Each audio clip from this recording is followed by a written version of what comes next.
Welcome to Blood in the Snow Radio, where we give you the latest news and interviews with the best in Canadian genre cinema.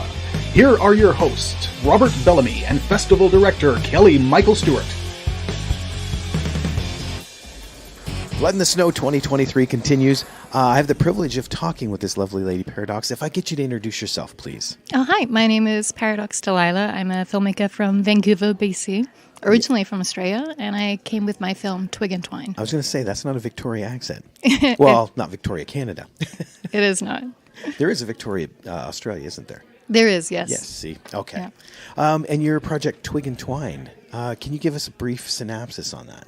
Yeah, it's a supernatural suspense horror.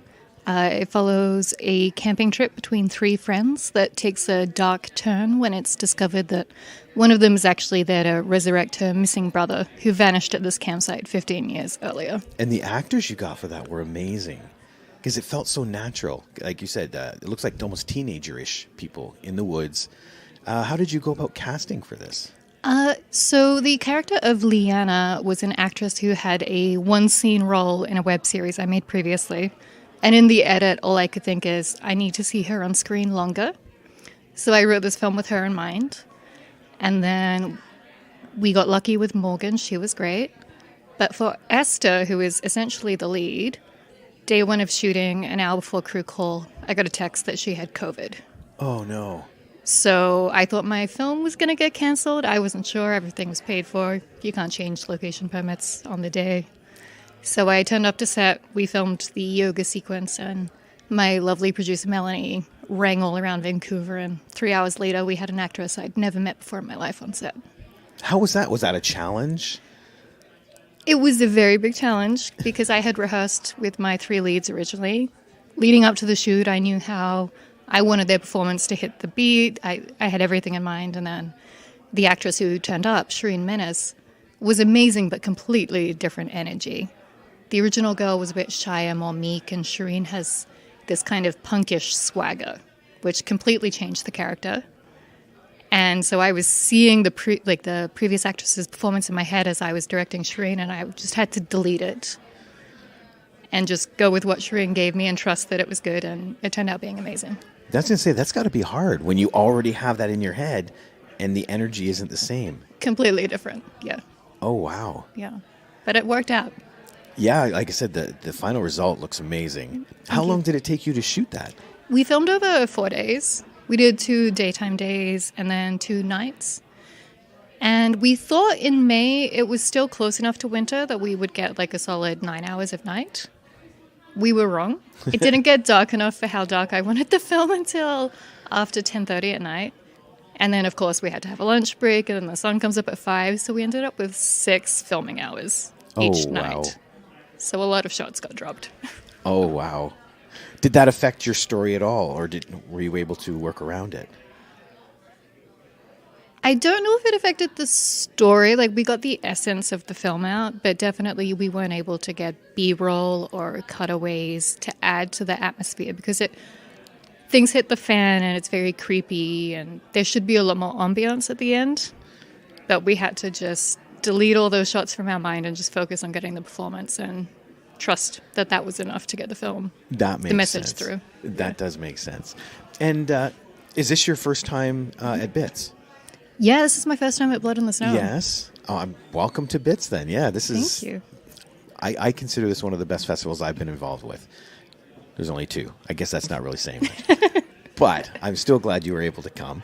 And what has been one of the things about being at BITS that you've noticed maybe different from other festivals or just different in general?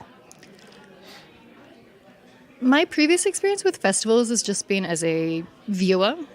Back when I lived in Australia, I'd go to like Brisbane International Film Festival and Sydney International.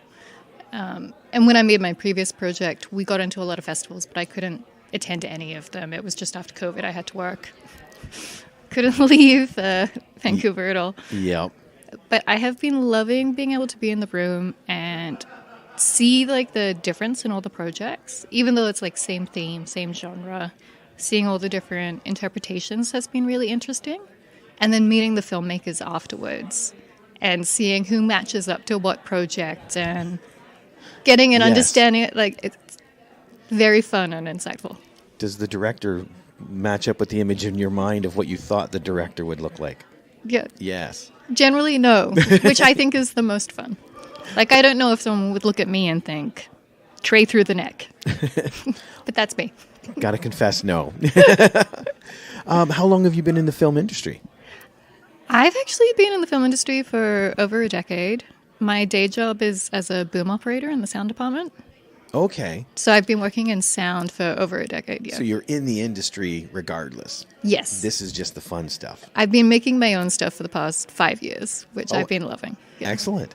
Now, do you find any of your work creeps into your hobby, like picking up tricks or people that you meet or anything like that?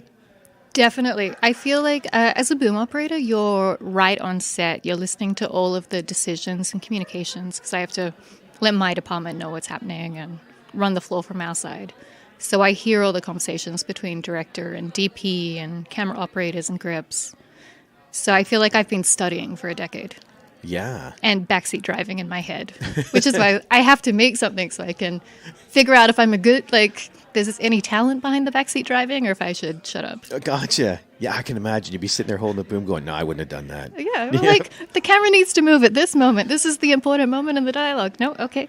Yeah. Have you ever been able to put input like that in? Or, No. Or is it strictly just... I try to be professional, and I feel like that's... No one wants the boom operator giving creative advice. Yeah, because then suddenly everybody, some guy in craft service is going, no. Yeah. Excellent. How many projects have you done? So I have made 2 film projects. I made a 6-episode web series 2 years ago, and now I've made Twig and Twine. Oh, excellent. Any plans with Twig and Twine further? I have a feature concept for Twig and Twine, and I've got the script in the works, so I'm hoping I can use Twig and Twine as a proof of concept. But Oh, excellent. Yeah. Because that was the one thing when I was watching these and getting ready for the interviews and researching. My girlfriend was watching with me. She goes, this should be a feature. Thank you. I felt after I made it, I was like, oh no, I stuffed a feature story arc into a short film, and I shouldn't have done that. Well, see, this is a beautiful proof of concept. Yeah. Because then you can take it and just make it bigger and better. But that was like the essence of the story, which I thought was great because there wasn't wasted time in that. Yeah. You know, how was the editing process on that for you? It was really fun. I like to I've been editing my own work because I find that I learn about my directing that way. Because then I can be like, oh, I needed the shot to do this at this moment. Whereas if I gave it to an editor, I wouldn't know if I did bad things. I'd be like, oh, everything was brilliant. Yes. But this way I can be like, oh, next time work on this a little bit longer or change it up a little bit more. Do you find that limits you, though? I only say that because sometimes they say that the big 3 people need to be different, director, writer, and editor, only to be able to put new eyes on a project. And that way you as the director aren't thinking like an editor while you're filming. Do you find that limits you? I haven't heard it phrased that way before, but I have already decided the next project someone else is editing. Yes? Yes. Well, because it gets in your head. Like you just said, you go, I got to remember to get this shot and this shot for the B-reel and stuff. Yeah. Whereas normally if you're directing, you're just like, these are the shots I want. Yes. Let the editor play with it. So I just worry that you would get that editor mindset when you're directing. It doesn't sound like you do. I'm not sure. When I write, I see the shots. Oh, so If that makes it does, yes. Yeah, so I see the shots when I'm writing the story, and then it's fairly consistent with what I originally envisioned how the film has turned out. Excellent. Okay. Yeah. What do you have coming up in the future? What are your next plans for your next project? I'm actually working on another feature script at the moment, aiming for the telefilm Talent to Watch next year. Okay. So Twig and Twine, I think, needs more money because all exteriors, putting people through hell, they need real wages, I believe. Yes.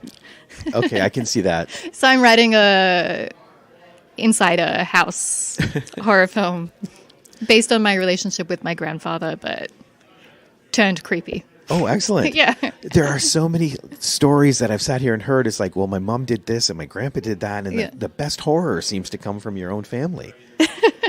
Is that how are you twisting this story, if I could ask? So I didn't really get to know my grandfather till I was in my 20s because he lives on Vancouver Island and I grew up in Australia. But I visited him in my early 20s and realized he was my favorite person in my family. And it's why I moved to Canada. I've spent most of the past decade spending time with him. And he's hysterical, but he's old, and there's so many things you just don't say anymore. And there's so many things he lets go as well because he's too old to care. Like now he's over 95. Okay, that's excellent. I know, living alone. Just doesn't care about anything. And it's such a charming, wonderful relationship. But in my head, I was like, well, what if I had showed up and it was not good? Oh, the what if. And then what if I thought maybe his house was haunted, but what if he thought I was possessed? Oh, interesting. But no one's saying that to each other and the conflict that arises from that. That is very cool. Yeah. But it's cool that you can take something so pure and fun like that and still find just a touch of horror that you could pull out of it. Yeah. The what ifs are always cool. Yeah. Excellent. Well, thank you so much for sitting down to chat with me. Good luck with Twig and Twine. One last question, if you don't mind, and I asked previously, what is a festival circuit for you? Like, a lot of people just do a year, but what are you envisioning for Twig and Twine for the festival circuit? I'm guessing just a year. This is the very beginning. Blood in the Snow was our world premiere. Oh, excellent. So we're seeing where it goes from here. But I'm also impatient that I just want people to watch it. So I'll only last a year of not showing people. Gotcha. And I need everyone to see it. Excellent. Well, thank you again so much for sitting down. Anytime you want to come back on the show, please let us know. Awesome. Thank you so much. Thank you.